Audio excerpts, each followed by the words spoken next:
नमस्कार दोस्तों, मैं राजीव आप सभी का स्वागत करता हूँ आपके अपने यूट्यूब चैनल जीके महाकुंभ में। दोस्तों, library science one liner question answer की जो सीरीज चल रही है, इसमें अभी तक हमने जो है 3000 प्रश्नों को देख लिया है। अगर आपने इसे नहीं देखा है, तो मैंने राजस्थान लाइब्रेरियन क्वेश्चन आंसर की प्लेलिस्ट एक बना दिया है, वहाँ से आप इसे जाके देख सकते हैं। तो ये नॉन स्टॉप क्वेश्चंस है, इसमें किसी तरीके की कोई बात नहीं होगी।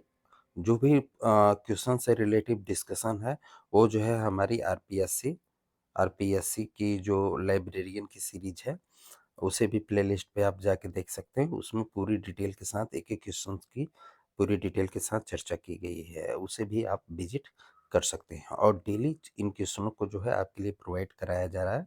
आप पूरे भारत में कहीं भी लाइब्रेरियन के एग्ज़ाम देने जा रहे हैं, उससे पहले इन क्वेश्चनों को ज़रूर देखें।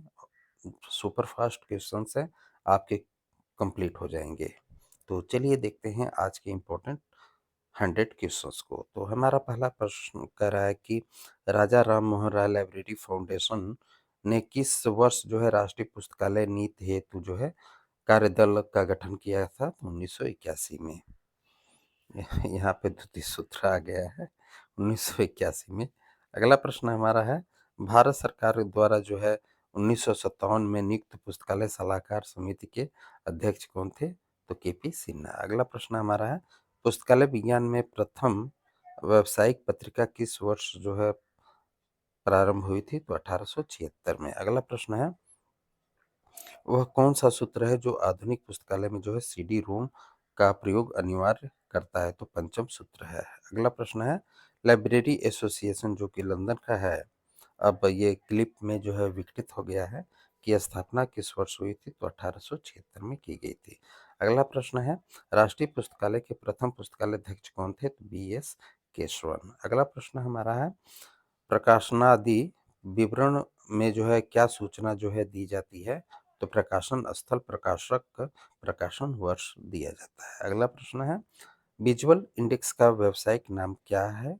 तो कार्डेक्स। अगला प्रश्न है, प्रेसिस में भूमिका प्रचालन शून्य किसके लिए जो है होता है? तो ये लोकेशन के लिए होता है। अगला प्रश्न देखते हैं। अगला प्रश्न हमारा है, फैंसीफुल टाइटल जो है का अर्थ है?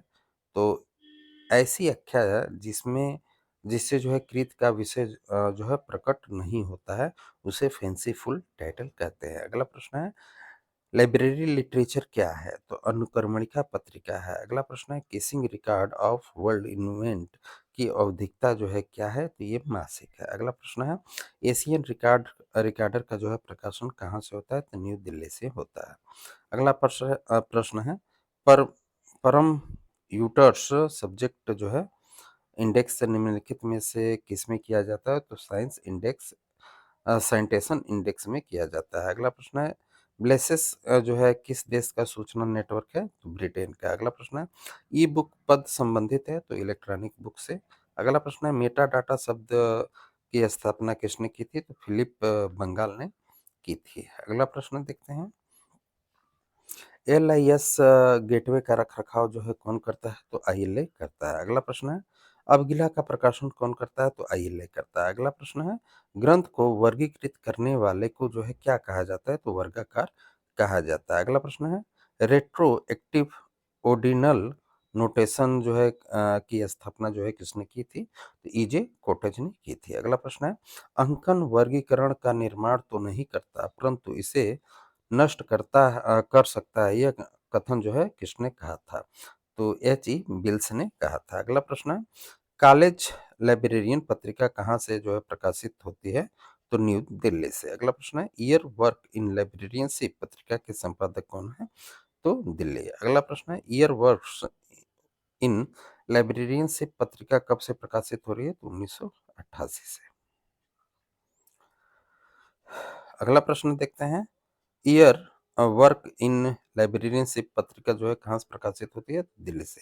अगला प्रश्न है, डीएनबी का पूरा नाम क्या है? तो डिक्शनरी ऑन नेशनल बिब्लियोग्राफी। अगला प्रश्न है, डीएनबी में किस देश के लोगों की जो है सूचना जो है शामिल की जाती है? तो इंग्लैंड की।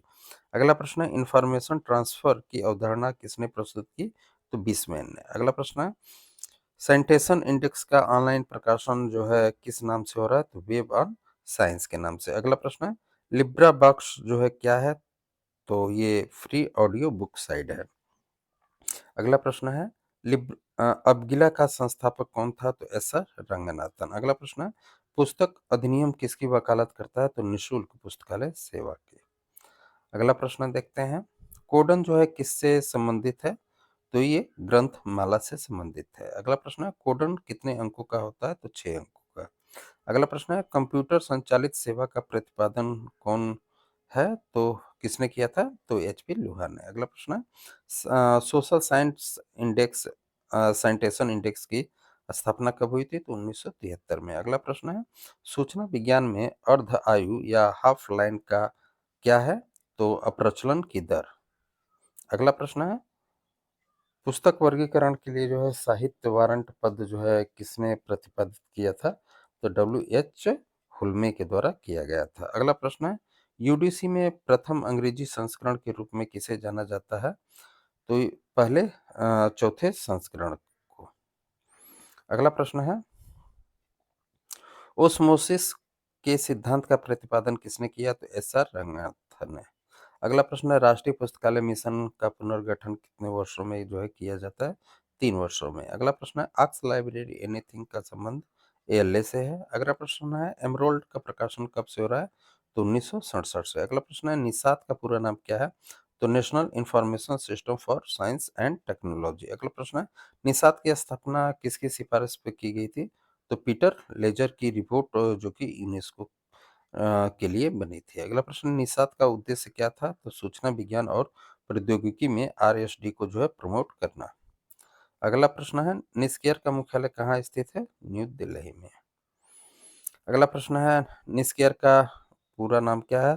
तो नेशनल इंस्टीट्यूट ऑफ साइंस। अगला प्रश्न है, क्लासिफिकेशन शब्द की उत्पत्ति किस शब्द से हुई है? तो क्लासिस से। अगला प्रश्न है, इंडेक्स शब्द की उत्पत्ति किस भाषा से हुई है? तो लैटिन से। अगला प्रश्न है, इंडेक्स शब्द की उत्पत्ति किस शब्द से हुई है? तो इंडिकेटर से।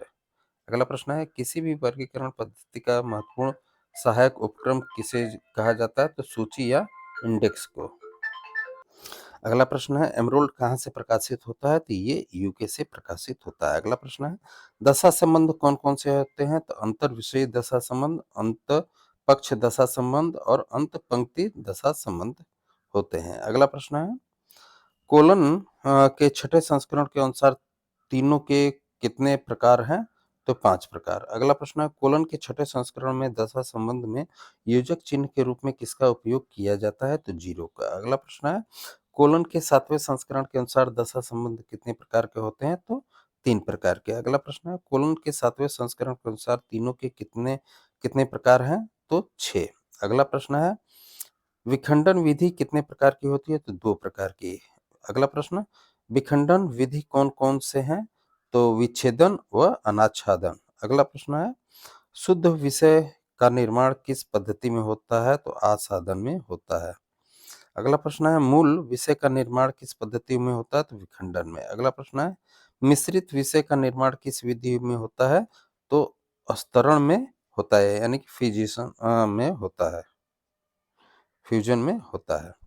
अगला प्रश्न है, शुद्ध विषय का निर्माण किस विधि में होता है? तो आसवन में। अगला प्रश्न है, जटिल या सम्मिश्रित विषय का निर्माण किस विधि में होता है? तो ये थिथिल समुच्चय में होता है। अगला प्रश्न है, प्रबंधन विज्ञान और शोध प्रविधि नामक विषय का निर्माण किस में होता है? तो आसवन में होता है। अगला प्रश्न देखते हैं, मैनेजमेंट रिसर्च मैथोलॉजी मेट्रोलॉजी तथा एनेस्थेसियोलॉजी किस विषय निर्माण विधि के उदाहरण हैं? तो ये आसवन के हैं। अगला है, विषय निर्माण की विधियों का पुनः संशोधन कब किया गया? तो 1973 में। अगला प्रश्न है, वैज्ञानिक पद्धति चक्रित सिद्धांत का प्रतिपादन किसने किया था? तो एस आर रंगनाथन ने। अगला प्रश्न, किस विषय निर्माण विधि में 2 या 2 से अधिक एकलों अथवा मूल विषयों को जो है जोड़कर नए विषय की रचना होती है?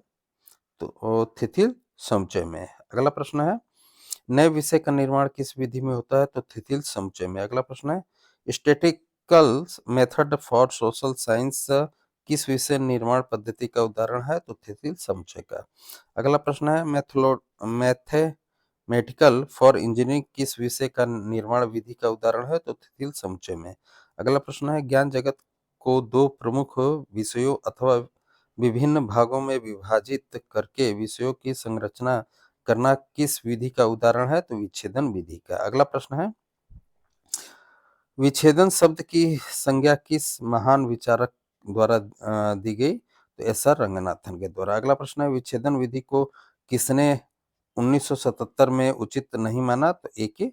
नील मेघनन ने। अगला प्रश्न है कृषि विज्ञान, जंतु विज्ञान, वनस्पति विज्ञान किस विधि के उदाहरण है? तो ये विच्छेदन के।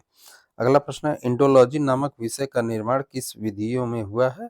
तो समूहीकरण में। अगला प्रश्न है समुद्र विज्ञान नामक विषय का निर्माण किस विधि में हुआ? तो समूहन में। अगला प्रश्न देखते हैं। अगला प्रश्न है बायोकेमिकल बायोफिजिक्स किस विषय निर्माण विधि का उदाहरण है? तो ये विलियन का है। अगला है विषय निर्माण प्रक्रिया में अर्ध व्यक्तव्य बहुत हिंदी खतरनाक होती है। पद का प्रयोग जो है किसने किया? तो रंगनाथन ने। अगला प्रश्न है संचयन विधि का पुराना नाम क्या है? तो आंशिक समावेशी। अगला प्रश्न है समूहन नामक विषय निर्माण विधि का वर्तमान नाम क्या है? तो विषय मंडल। अगला प्रश्न है विषय संरचना की समस्त विधियों के लेखक कौन है? तो एस.आर. रंगनाथन व ए.के. नील मेघनन। अगला प्रश्न है विषय संरचना की सब विधियों का उपयोग किसमें किया जाता है? तो कोलन में। अगला प्रश्न है दशा संबंध कितने प्रकार के होते हैं? तो 3 प्रकार के। अगला प्रश्न है कोलन के 7वें संस्करण में संबंध योजक चिन्ह के रूप में जो है किसका उपयोग किया जाता है? तो एम्प्रस का या एंड का ये जो एस लिखते हैं हम लोग इसी का प्रयोग किया जाता है। अगला प्रश्न है दो या दो से अधिक मुख्य विषयों के बीच जो है संबंध स्थापित करना जो है क्या कहलाता है? अंतर विषय दशा संबंध। अगला प्रश्न है जब एक ही विषय के एक ही पद के दो समान एकतों के बीच संबंध जो है दर्शाया जाता है तो उसे क्या कहते हैं? तो अंतः पक्ष दशा संबंध। अगला प्रश्न है जब एक ही पक्ष के दो एकल के बीच संबंध स्थापित किया जाता है तो उसे क्या कहते हैं? तो अंतः पंक्ति दशा संबंध। अगला प्रश्न है रिक्तकारी अंक यानी कि इम्पटी डिजिट जो होती है कि यह अवधारणा की सुविधा जो है किसमें दी गई है? तो पंक्ति में बहरिवेशन में। अगला प्रश्न है साइकोलॉजी फॉर टीचर में किस प्रकार का संबंध है? तो झुकावतात्मक। अगला प्रश्न है सब्जेक्ट कैटलॉग की शुरुआत किसने की थी? तो ई कोटर्स ने। अगला प्रश्न है संयुक्त विषय के विभिन्न घटकों में थिंग्स मेंटल मैटर्न प्रॉपर एक्शन के श्रम को जो है किसने बढ़ाया? तो ईजे कोटर्स ने। अगला प्रश्न है रिक्टो एक्टिव ऑर्डिनल नोटेशन का आविष्कार जो है किसने किया? तो ईजे कोटर्स ने। अगला प्रश्न ऑटोमेटिक कीवर्ड क्लासिफिकेशन की शुरुआत किसने की थी? तो के.एस. जेन्स ने। अगला प्रश्न है ऑटोमेटिकल कीवर्ड क्लासिफिकेशन की शुरुआत कब की गई? तो 1971 में। अगला प्रश्न है पक्ष किसमें निहित होते हैं? तो विषय में। अगला प्रश्न है क्लासिफिकेशन शब्द की उत्पत्ति किस शब्द से हुई है? तो क्लासिस से हुई है। तो दोस्तों हमारे जो है नॉन स्टॉप 100 क्वेश्चन समाप्त हुए। अगर आपको पसंद आए तो चैनल को लाइक जरूर कीजिएगा। तो मिलते हैं अगले वीडियो में। ख्याल रखिए। धन्यवाद।